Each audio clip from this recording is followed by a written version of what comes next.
Hello and greetings, book lovers everywhere. I'm E-Train and welcome to E-Train Talks. I'm a literacy advocate, podcast host, and the founder of E-Train Talks Inc., a 501c3 charitable nonprofit. And today's interview is a very special one indeed. As you can see, we are recording in person at the amazing, legendary Underground Books, an inspiring independent bookstore and pillar of the Oak Park community in Sacramento, California. Underground Books not only sells books, but they're part of a nonprofit that supports literacy in local, underserved schools and communities. And they also uplift voices that matter. And speaking of voices that matter, I am beyond honored to welcome a true champion for literacy to the show today. She is the writer of award-winning stories and a fierce advocate for diverse and inclusive books. Sitting beside me is the one and only author, Dr. JaNay Brown-Wood. Thank you so much for joining us today. Thank you for having me. I'm so excited you're here, and when you're ready, let's dive in. Let's do it. So I first heard you speak at the Sacramento Public Library last year during the Words Take Wings author panel. It was a fascinating discussion. You highlighted the importance of diversity in children's literature. And on your website, you write, I am committed to helping children find themselves in the books they read, and as well as to learn about the lives of others. And I love this philosophy. I completely agree with it. And it's just so important for kids of all backgrounds and experiences to see themselves in stories. In your own words, why do you feel it's so necessary for children to see themselves in the books they read? Well, a few reasons, but I'll start back with my own childhood. As a kid, I actually hated reading. Like, it was pulling teeth to get me to read, but I loved to write, and I loved to read my own writing. And often what I was writing were stories that featured me or my family members or characters that looked like me. And so I think a lot of that came from wanting and needing to find myself in books. And because that was so important to me, I figured, of course, it's got to be important to children everywhere. Right. And so when I pursued my education and I learned about literacy and supporting it, I knew that children being able to find themselves was key. It was like one of the ways to pull them into the literacy world.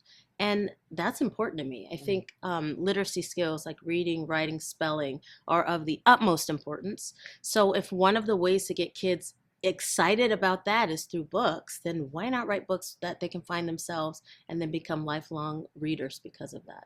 I was introduced to your wonderful picture books and storytelling at a read aloud event last year. And during the event, you read Jam 2, which we have back here, and also in front. Well. Yeah, it's everywhere.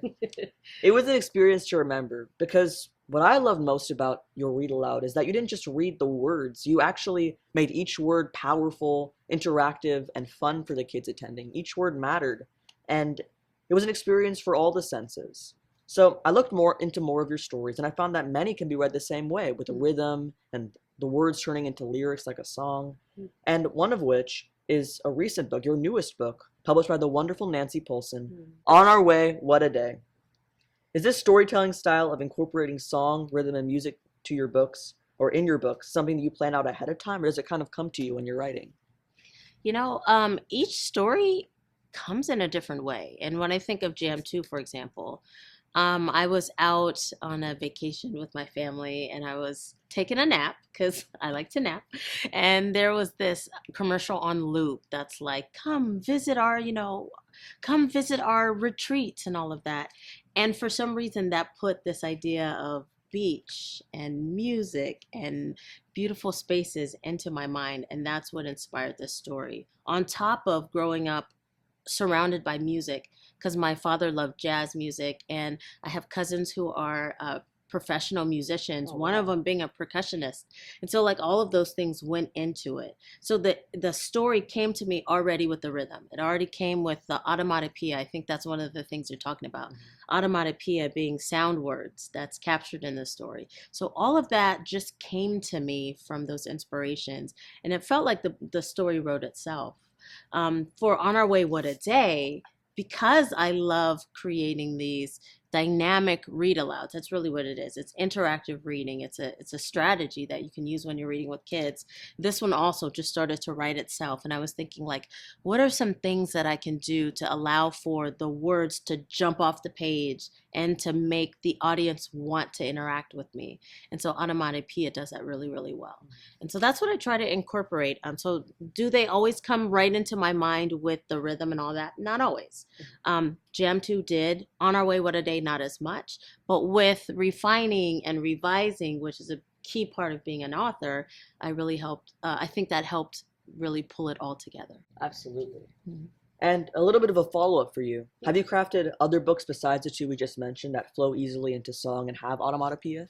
Yeah, I do. So we don't have it here. I actually have currently, Ethan, I have 28 books published with Wow. many more coming out. So we don't have them all here, but this is just a taste. But another one is called Shh, the Baby's Asleep. Oh, it's my And favorite. so it isn't really so much music, but it's onomatopoeia as this very noisy family is trying to remind each other that we just got the baby down. So shh, the baby's asleep. It's a really fun story. Another book that I wrote, it's back there. It's called Brown Girls Do Ballet. It's written lyrically, so it's not onomatopoeia, but it's the way I try to write it is that the reader wants to read the words aloud too, because it's just poetry and it's just beautiful. So I do try to capture, I don't know, the fun and the beauty of language within my stories. I love it. And diving into your past a bit, I read that when you were very young, you also mentioned it earlier, you weren't Yeah. really a reader yourself, Yeah. but you found enjoyment in writing, like you said. So, how did your upbringing influence your writing? And I guess you mentioned that you were a writer yourself, but was there really a moment that kind of clicked where you decided, I need to become or I want to become an author? Ooh, bits and pieces through, I Mhm. guess, my life, not even just childhood. One of the things I can remember all the way back was my dad reading bedtime stories to me. So while I didn't love to read independently, I loved being read to. Right. And so he would read me Dr. Seuss or Shel Silverstein, and I loved that, right? I loved the rhythm of his voice. So I think bits of that stayed with me. And then when I went off to college, I learned about something called the academic achievement gap. Now it's called the educational debt. And so that led me to the path of learning more about how children grow so that I can help support them, especially related to language and literacy. So, like, each of those pieces really came together to inform me or just to remind me that, you know what? Child development is important to me, education is important to me, but so is storytelling. Mhm. So I was fortunate that each of those pieces just came together and helped me develop as a storyteller, an author, but also as an educator. So I don't know if there was a moment where I just felt like, I'm going to become an author. I'm ready. But it's sort of these pieces that came together. Although I will tell you one anecdote. Um, in the sixth grade, you may have heard the story already. In the sixth grade, so I was in a GATE program, and so I had the same teacher for fifth and sixth grade. So she got to know her students really well. Well, when we were being promoted from sixth grade to seventh grade, she would write these predictions for us based on what she knew about us. So back in sixth grade, I have this memorized. Her prediction started like this: best-selling author JaNay Brown has done it again. And so even back then, I think my teachers and adults in my life saw that I had a talent for writing and just helped me cultivate it. That's so sweet. Yeah. I love it. And on a personal note, while I have grown up as an avid reader, as kids, not just me personally, but others get older, especially in middle school, Yeah. they feel the need to hide that part of themselves. In middle school, showing enthusiasm for books led to teasing and bullying from my peers and like bullying towards a lot of my other friends. So I'm still a big reader, but a lot of tweens and teens have abandoned the stories that they loved when they were younger. Yeah. Do you think bullying is why many tweens and teens lose interest in reading, or are there other reasons involved? I think it's complex. I do think, I know teenagers, peer pressure and the care of what others think very much impacts Right. how they see themselves as well. But I also think it comes back to the community. It comes back to the culture that is established within that teen's sphere. Mhm. And so what I mean by that is if they were in a culture or a community that really supported reading, that said, hey, reading is great, that had adults modeling reading, I just don't know if they'd have that same fear of Right. being a reader themselves. Do you know what I mean? Mhm. So that's why I'm saying it's complex. It's not just the teen, but it's the individuals within the teen's life around them. It's the environment. It's the culture that's set. So, I think that in middle school spaces where adolescents are really trying to figure themselves out as well, making sure that the educators and the adults within their lives create these spaces that help them cultivate who they are and feel comfortable and confident in who they are. If you're able to build those spaces within within a teen's sphere, that's only going to help them. So whether it's reading or other interests that they may have that then they feel like they have to hide, no, it takes the adults to really shine a light on that and help them feel empowered and feel proud of their interests. That's just my thought. Yeah. I totally agree with you. It's so important for kids and adults as well, for that matter, to have these spaces to be themselves, and to also have these people in their lives, adults or friends, peers, that kind of support them. Yeah. And circling back to your writing specifically, we have a book right here, Imani's Moon. I came across your picture book. It's an award-winning one, and it's amazing, I've got to say, before I get into the question. I appreciate that. So it's a special and unique story that warmed my heart just reading about and reading in general. So will you please share a bit about Imani's story and how the book came to be? Yeah. So Imani's Moon, this was my first book. And I had this idea, and it really, Ethan, it took 8 years from conception of idea to like holding the published book in my hand. And the reason why I bring that up is because I think my publishing path parallels Imani's path. And so in the story, of course, she sets this impossible goal to touch the moon, and she fails and fails and fails. And there are all these naysayers that are saying, you can't do it. But she doesn't listen to that. She listens to her mother, who encourages her. And finally, she reaches her goal, right? And so it felt like that for me in publishing, because I would send out Imani's Moon, the manuscript, and get so many no's, so many rejections. I would get people telling me things like, you should self-publish. And, and self-publishing is fine, but it's not what I wanted to do. Right. And so I just kept getting those messages, but I believed in myself, which is really what the story is about. Imani means faith in Swahili. So it's about believing in yourself despite what others might say, and then striving to reach your goals. So when I think about that story later, after the fact, I didn't realize when I was writing it that it was going to parallel my own publishing experience. But I really just wanted to write an empowering story, one with a setting like in Africa, but also one that felt like a folk tale. Like I wrote it like so many African folk tales that I had read. I was trying to capture my own, if that makes sense.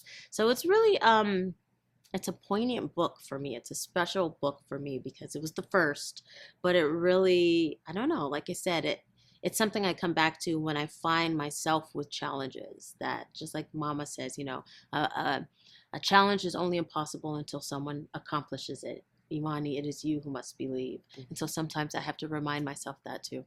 Absolutely. And speaking of, the path that you've been on, you don't have a path just as an author, but also as a strong advocate for early literacy, especially here in Sacramento. Yeah. You've been discovering and instituting ways to help kids get the strong start they need to read at grade level and beyond.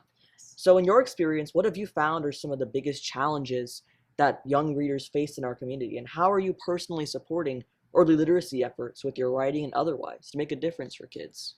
Ooh, I could spend 15 hours talking about this with you, but a few things that I'll hit on.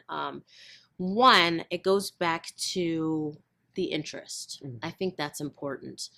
Finding topics that interest kids is what sort of pulls them into the door, right? So listening to kids, paying attention and being observant to the things that you notice get them excited. And this is across ages, from the youngest, littlest to teenagers. What gets them excited? And then once you pay attention to that, then you start to get books that are tied to those topics, right? Also, I would say making it a routine to engage in literacy. So something else that I do is I do workshops for community members, for parents, where I give them strategies of things to do at home. But a key piece is the routine. So making sure the kids are seeing you read, the kids are seeing you engaging in writing, but then you set time aside for you guys to do it together. So I'll give you an example. Right now, my daughter is on summer, right? Woohoo, summer break.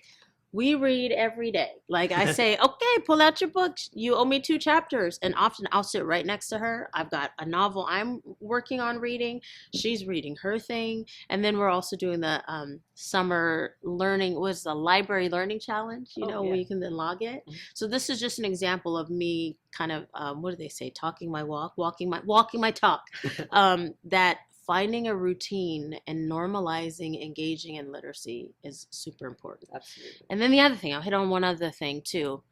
Often readers are reluctant because, and I mean, this is going to sound crazy, but because they might not actually fully know how to read. They might not actually have the skill that they need to take these arbitrary scrabbles on a sheet of paper and then use their brain to then pull like comprehension from it. It's a skill. It takes brain development. It takes networks.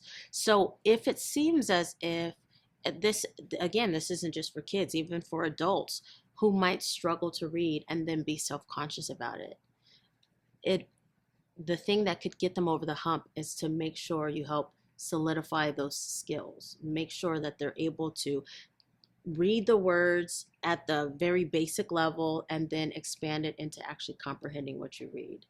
And I think that part is not talked about enough. You know, if I remember off the top of my head, I think the statistic is about 25% of adults are functionally illiterate.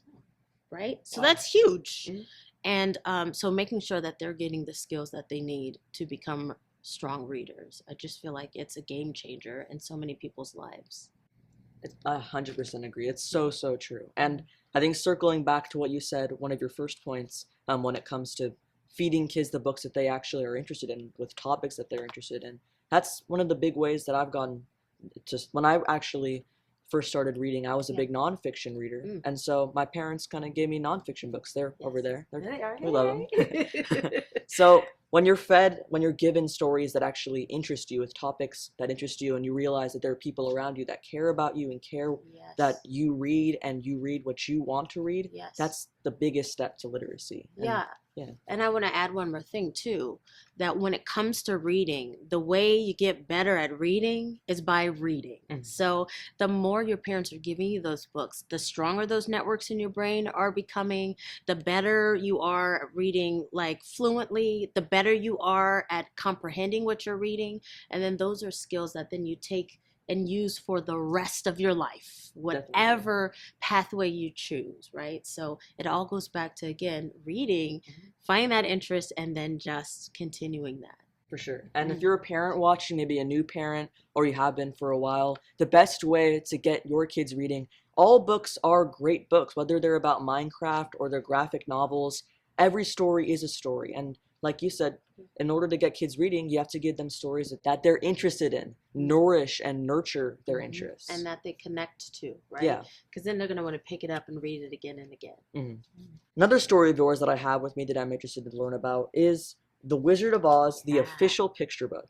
Super cool. It's a book that's a bit different from your other stories, since it's taken from a beloved movie and crafted into a children's picture book. But will you share how this special project came to be? Yeah, so, you know, I've been really fortunate in my career that I have such a track record of quality stories that sometimes I catch editors' eyes. And so what happened with this story is an editor knew of my work and reached out to my agent and said, hey, would JaNay be interested in writing the official picture book for The Wizard of Oz? And I was like, yes, of course. I mean, The Wizard of Oz, The Wiz, those are some, you know, favorite stories and movies for me. So they reached out, and then I just jumped in and did some studying of the story some more, and then kind of crafted it in a way that I thought best captured the story. So it's not a super fun, fun story of how this came to be, but it was really, it's a, I don't know, it's an exciting one. Because it just speaks to, like, when you are writing the sorts of things that you love and you're really capturing your passion, then it catches other people's eyes and they want to work with you. And so this was just one example, but there are other examples of like collaborations I've been so fortunate to be a part of, because people like my storytelling and people like the way I tell stories. So that's how that one came to be. It's amazing. And I'm a big fan of The Wizard of Oz. Wicked, I saw that on Broadway, so I mean, everything about it just really spoke to me, and a lot of other people as well. Thanks. And I just have to speak about the illustrations too. I don't know if I can show this a little. The illustrations are fantastic. So Pablo Pino is the illustrator, and this is one of my favorites, that one. Ooh, that's amazing. He did a fantastic job illustrating it too. We love illustrators. So You've written so many meaningful and impactful picture books. And I mean, you mentioned earlier 28 so far, with Yeah. many more to come. Yeah. But is there one that you're especially proud of or that holds a special place in your heart? I mean, I'm sure most of your, if not all your stories are important to you, but one that really stands out. That's a really hard question. That's like asking me which of my children are my favorites. Luckily, I only have one, Vivian, so she's my favorite. Vivian, you're my favorite. But let's see, if I were to, whew, that's hard. It would probably be, I'm going to give you two All as right. an answer. It would probably be Imani's Moon because of what we talked about before, but also just this idea that, like, if you really believe in yourself, keep pushing, you can reach your dreams. Um, and another one, it's not out yet. It comes out next year. It's called This Hair Belongs. Mm. And I cannot wait to share that story, that book. It's written lyrically with the world because it's very much empowerment about like embracing your own hair, especially as African Americans, right? In a society that often stigmatizes our hair, embracing it and sharing about the power of it and that your hair belongs. And the artwork is just breathtaking. I think I shared the cover at one point. The artwork is breathtaking. So I'm really excited about that one because I wish that I had had that book when I was younger. To just help me embrace who I am and my heritage and be proud of it. Because it took a while for me to get there. So I think that's one of the reasons why I'm so excited about that one that's coming out. All right, now it's time for the final question, the question that I ask everybody that I interview. If you could be or meet any literary character, by that I mean you could be or meet your favorite author or a character in your favorite book, who would it be and why? Yeah, so there is a trilogy out called Children of Blood and Bone. And I just loved that series. And the main author, the protagonist, the main character, Zalai. I don't know if it's Zalai or Zili. I think it's Zalai. She was just this powerful, strong-headed, magical being, and I would have loved to just meet her. The story it takes place in basically like in Africa, and she is striving to help save her people and her family and fight this sort of evil. And I just her character spoke to me because how strong she was and because of the power she had, and she had to learn how to use these powers in a good way. But what's also really interesting is I believe it's becoming a movie. Ooh, so cool. I'm like going to be the first one there. I can't wait to see it. But I think I would like to just sit down and chat with her and pick her brain. And as we wrap up this incredible conversation with the Dr. JaNay Brown-Wood, it's clear that literacy is about so much more than just reading and writing. It's about connection, the true power of storytelling, and empowerment itself. So Dr. JaNay, before we sign off, if you could leave our listeners with one piece of advice or inspiration on how they can impact literacy and bring literacy in their own communities, what would it be? I would say read with your kids. Find the time to find stories. Talk about the stories. Write your own stories inspired by those stories. Just really center in literacy and reading and storytelling. I really think it makes such a difference, and it helps you build some really fun memories with your family. Those are truly some powerful words. Thank you so much for sharing your story with us today, JaNay. I'm so glad you could take time out of your day and talk with me, and we can all learn from you. It's been my pleasure. Thank you so much for having me. Well, everybody, check out Underground Books. It is an amazing bookstore, and let's all continue to uplift and empower each other through the stories we tell and the books we read. And again, big thank you to Underground Books and, of course, JaNay Brown-Wood. I hope all of my local followers in Sacramento, or maybe beyond, you can all come visit and check out the fantastic reading selection at Underground Books. And anywhere you live, you can check out the fantastic reading selection and catalog of Dr. JaNay Brown-Wood. There's 28 books, so get to it, start reading. That's all for today. Until next time, keep reading, stay safe, and I'll see you all in the next one. Bye-bye.